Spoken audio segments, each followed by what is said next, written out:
Dr. Chia.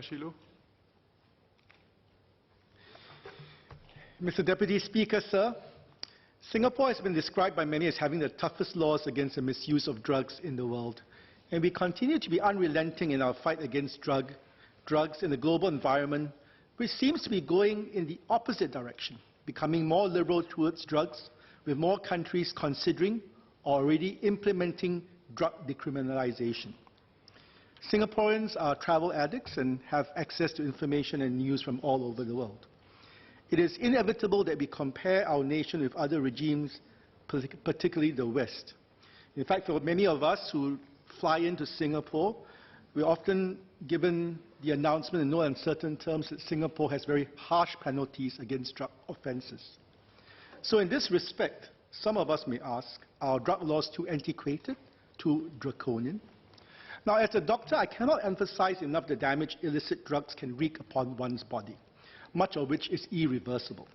But you don't need a doctor to tell you this. It is the government's duty to protect its people from harm, and hence its firm stance on drugs should be supported and applauded.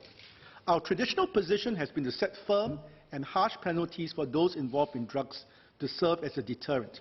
So far, our measures have been quite effective for an open economy which welcomes visitors and free flow of goods and services. Our statistics and results speak for themselves. Now, the Ministry is now attempting a more calibrated approach to segment drug abusers who only take drugs from those with other concurrent criminal offences. I would like to take this opportunity to express my concerns about the new rules for detention, or rather, the lack thereof. Now, currently, drug abusers arrested for the first and second time undergo rehabilitation at the Drug Rehabilitation Centre, or DRC. Under the new proposed framework, first-time abusers assessed to be of low risk will instead be placed on the Enhanced Direct Supervision Order, or EDSO, a non-custodial supervision order, get assigned a case manager, and undergo counselling.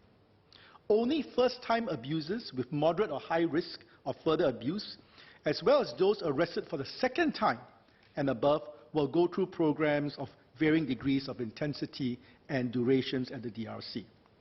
The plan is, of course, to better help all drug abusers break this vicious cycle of addiction and reintegrate into society sooner. Now, while I fully support the decision to focus more on rehabilitation and move away from penalties for first-time offenders, I am concerned that this approach may be perceived to be soft, a slap on the wrist, and may send the wrong signal to those tempted to experiment with drugs. I am particularly worried by the results of a 2015 survey commissioned by the government's Task Force on Youth and Drugs. It found that even some young people with good academic results from middle and upper middle class families are abusing drugs. In the past, most drug addicts were dropouts from school or from troubled or lower income families.